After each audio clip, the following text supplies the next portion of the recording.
Hello, everybody.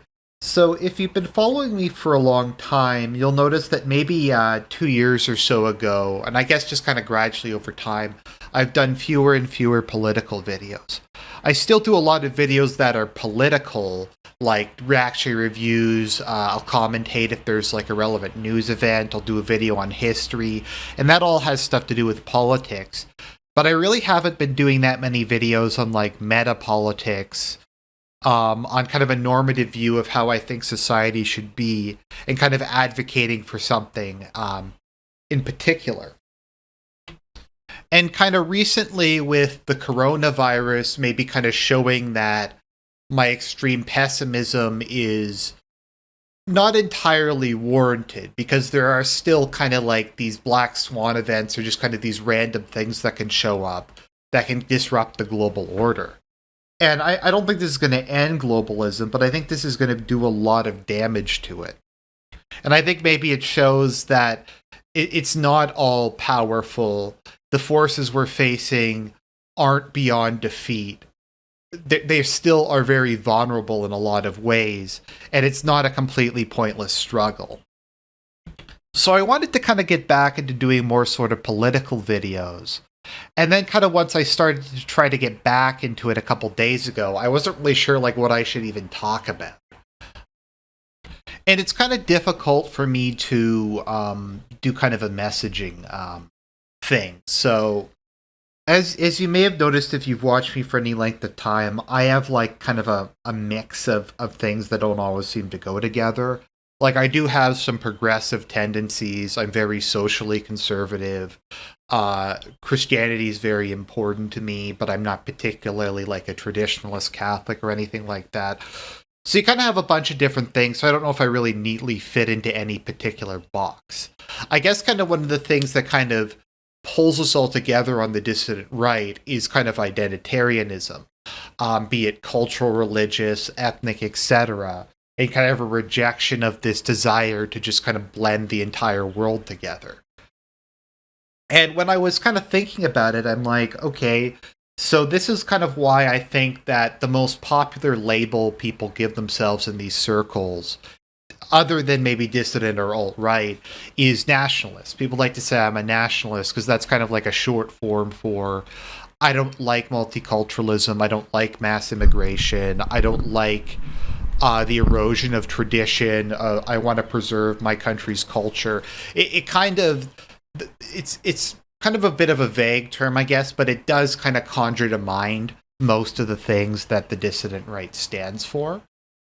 The problem with it, though, is, in my case at least, how are you supposed to be a nationalist when to a large extent you kind of hate the country that is your home? Now, don't get me wrong, Southern Ontario is home. I was born here, my parents were born here, my grandparents were born here. It's where I'm from, and there's a lot of things I like about living here. It's what I'm familiar with. And to kind of just pack up and leave and maybe go to the States or something would just be like would be hard. As much as there are problems here. But my views don't represent any significant portion of the Canadian population. There is no counter-revolution here like there is in pretty much every other Western country. People are by and large pretty happy with things. And increasingly people like me, that is heterosexual white males, are just kind of obsolete and not wanted. And not wanted and just kind of are eventually kind of expected to die out. And like I said, there's not really any opposition to that. So it's like, as a nationalist, what would I do? Like, would I want Canada to go back to like being like the Anglo country, like loyal to the empire? Well, the empire doesn't exist anymore, and Great Britain's in a horrible state. It's like one of the most totalitarian enforcers of social liberalism on the planet. And most of the Anglosphere countries are kind of in a similar state. So it's like, is that really the identity I want to promote? Also, the ship has just kind of sailed on that. There isn't really anything left resembling Anglo-Canada that could be restoked. Like, I think in the United States and in France and in Italy, you do have a lot of the culture there that's still present, and it's been kind of repressed by kind of the globalists and mass media and that kind of thing, but it's still there. I don't really think that exists anymore in Canada. So it's like, how am I supposed to be a nationalist and an identitarian if I don't really identify with my identity? It's like you can be a nationalist without a nation, but that just kind of seems like, I don't know, it just doesn't really make sense to me, I guess you could say. And I suppose that's where kind of racial, religious, or cultural racial, religious, or cultural nationalism come in, because you can be loyal to the idea of the West, or to Christianity, or to the your race, without really favoring any specific country. But there's kind of a lot of people in this movement who see that as like another form of rootless cosmopolitanism, another form of globalism by other means, that kind of thing. And you kind of got into this when, like, we came down to Brexit, and you had Richard Spencer and some people who were pro-EU and some people who were anti-EU. And at the time, I was very pro-Brexit. And I guess I still am, but it is something where I kind of see what the counterpoint is. I was watching a video the other day where someone was explaining the difference between fascism and National Socialism. And they said kind of the difference is fascism is about glorification of the state and the idea that civilization flows from the state, whereas National Socialism is based on the race and the state is kind of secondary. The state in your society kind of flows out of race, not the other way. And I guess that's maybe kind of like, to a lot of people, maybe kind of in the United States, or people who feel that they don't really belong in their home country anymore, is they can kind of adopt this racial nationalism that doesn't require them to really fit in their home country. So I think that had been kind of in the back of my mind, and I had kind of brought it up a couple times to myself, but it never really fully sunk in. Exactly kind of what that meant and why it was kind of paralyzing me politically. And once again, like, the idea of, a lot of people I know are just very against this idea of adopting kind of any bigger identity, that viewing that as just another globalism by other means, or that sort of thing. So I was unable to square this circle, and I just felt it was hypocritical to, like, say, oh, I want Anglo-Canada back, all this other stuff, when I don't really think that's going to be a thing anymore. And that being said, I do have kind of some doubts, and I've talked about this in the past, whether or not what I kind of call petty nationalisms can kind of survive. Like, can Hungary or Romania or Austria just completely go their own way, become autarkic societies, closed societies, and kind of manage economically, militarily, and politically? I just don't know if that's really viable in the modern world. It's a bit like the issue with kind of anarcho-primitivism, or a lot of these things, where you need a large, powerful state in order to defend yourself from other large, powerful states. And that was kind of the idea behind, like, NATO, for instance, was individually none of the European countries could really stand up to Russia, but collectively they were strong enough to. So kind of the division of Europe at the time and the realities of the Cold War kind of necessitated this formation of an alliance. But once again, I think I'm biased against this, and a lot of people in these circles are biased against this, because it's, once again, it sees globalism by other means. NATO is widely despised. The EU is widely despised. Any kind of pan movement between Western peoples or Europe, that kind of thing, is kind of a mess. It's kind of too bad the EU turned out the way it did. So I think it did probably have a lot of potential, but we could talk about that some other time. I admit I also kind of get irritated sometimes with kind of like the various different nationalist groups and how they kind of fight against each other. Like, they don't kind of view there as being a kind of common foe, be it like the forces of social liberalism and degeneracy, or Islamic civilization, or China, or something bigger. It's in a lot of cases a Hungarian nationalist says my main opponent is the Romanians. We have to get Transylvania back, and that's like their major goal. And you have a lot of these things like South Tyrol, etc. And this is kind of my issue with the whole returning to 19th century nationalism. Well, in a lot of ways, it would be better. We wouldn't have the refugee crisis, for instance. The kind of we wouldn't have the same level of cultural erosion. At the same time, was like the 1930s and 40s and the 19th century really something we want to emulate, where basically if any country had a minority of like people from a different country, there would inevitably be a war over it. And like the only way that basically Europe was made peaceful was they either exterminated, expelled, or redrew the borders so that everybody would be in their home country. And like in some cases, there really wasn't an alternative because Germany kept trying to re-annex the places that had German minorities. And eventually those countries just kind of got tired of it and they either killed them or sent them back to Germany. And we don't really have German irredentism towards like Poland or the Czech Republic or Bohemia anymore. That's just like, I don't even really see that among German nationalists anymore because there's not a minority there. And there is kind of like a lot of feeling among Eastern Europeans that we should get rid of the remaining Russian minority and just kick them out because that'll kind of stop Russian irredentism. And it's like, do we really want to go back to that? Do we really want like all these countries to revive their like ancestral claims and get into a position where everyone just is kind of posturing and trying to like prove they're stronger than the other? I just don't know if we really want to go back to that. Because there's a lot of problems with that kind of scenario. I mean, to me, one of the main reasons fascism failed was kind of its obsession with pursuing like irredentism, the glorification of like violence and militarism, and that kind of thing.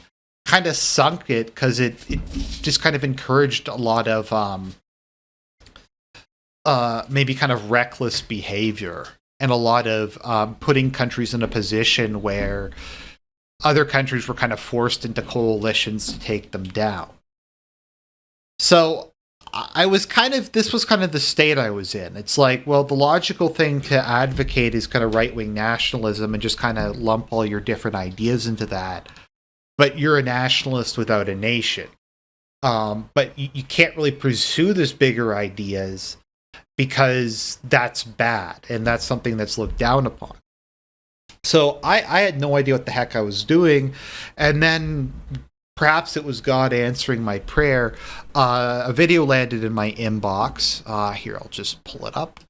It is by the Distributist, the Distributist, Charlemagne, Endeavor, and Settler's Lament, where they did a critique of nationalism from the right. And they kind of brought up a lot of these same issues I had, and they also kind of expressed their doubts. Can we really go back to that? And Endeavor is also Canadian, and he kind of said the same thing I did, like,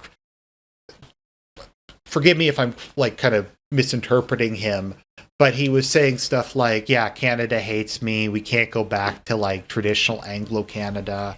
It's just like, it's not a thing anymore. How can we be nationalistic about a country that fundamentally despises us? And so their kind of idea was, maybe we just have to drop the whole like particularist thing, the whole kind of parochial thing, and maybe we have to just start thinking in bigger ideas of some sort of like global movement, not necessarily globalist, but some sort of global movement of like some bigger idea that encompasses more than just a couple nations or whatever. And I don't know what it looks like, and they don't really know what it looks like. They had some ideas ranging from aesthetics to morals to, in my case, I would prefer it to be Christian, but I know that's probably not possible in all cases. But trying to kind of put together some sort of coherent global ideology. Because it's kind of an issue that we have when we're facing the left is right-wing political thought tends to be based on the local culture and the local people. Like if you look at how fascism emerged, for instance, you had there was all kinds of different movements. Like some were clericalist, like Austria and Romania. Some were like more anti-clericalist, like the Ba'ath and I guess to a certain extent, the National Socialists. And it kind of varied a lot by country as to what happened based on kind of the individual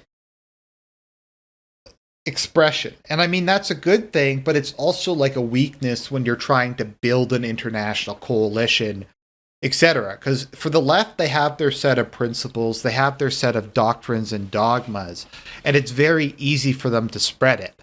Like the social liberals in one country are very similar. The socialists in another country are often pretty similar. I mean, like socially liberal socialists, not like socially conservative socialists like you have in Eastern Europe. And it's very easy for them to disseminate their message through media, etc., because they have their own kind of unified aesthetics and all that kind of thing. And their proposition is they didn't really have any like specifics, but that's fine. This is a really big idea and a really big project. Is maybe we kind of need to emulate the left and do that, but in a way that kind of keeps in mind our values and tries to do what we want to do while respecting the preservation of different cultures and different peoples, and promoting the traditional family and promoting good versus evil and kind of all these other things that we care so deeply about, but find some way to kind of make it global. So I think a fear of universalism is kind of impeding us in some ways, impeding us in some ways. Because I don't think universalism is a bad thing per se. I think like secular Enlightenment universalism is bad, but God created the universe. So therefore, like, God is universal and the laws that he bestowed on the universe are universal. And I guess, like, from my perspective, there is only one God, and his only incarnation is Jesus Christ, who died for the sins of all of humanity. And that's just kind of something that's universal. Now, that, once again, that doesn't mean, like, a lot of liberal Christians take that and say, well, because of Jesus, that means we need unlimited immigration. That means we need like feminism and abortion and all that other stuff. But like, I don't think you can kind of just say all forms of universalism, all forms of like bigger thinking beyond kind of the specific and the particularist are necessarily a really bad idea. And once again, I don't know what this project is going to look like. I don't know what direction we should be heading in, what we should be looking at. But I think it's something like maybe we should start looking at, because what we're doing has a lot of issues. And I don't think it's really going anywhere. I mean, it is going somewhere in some countries, like Italy's having a good go at it. And kind of far-right parties are doing good in a lot of other countries. But I do think a difficulty in kind of working together and coordinating and trying to put together a unified global message is a major flaw we have compared to the left. And I'm sure a lot of people disagree with me on this. And I'm not necessarily saying I believe in this, but I think it's something we need to think about. A lot of what I do on this channel is propose ideas because I'm working through this just like you guys are. So those are kind of my thoughts on the matter. I'll put a link to their video in the description of this. Thank you very much for listening. More content to come.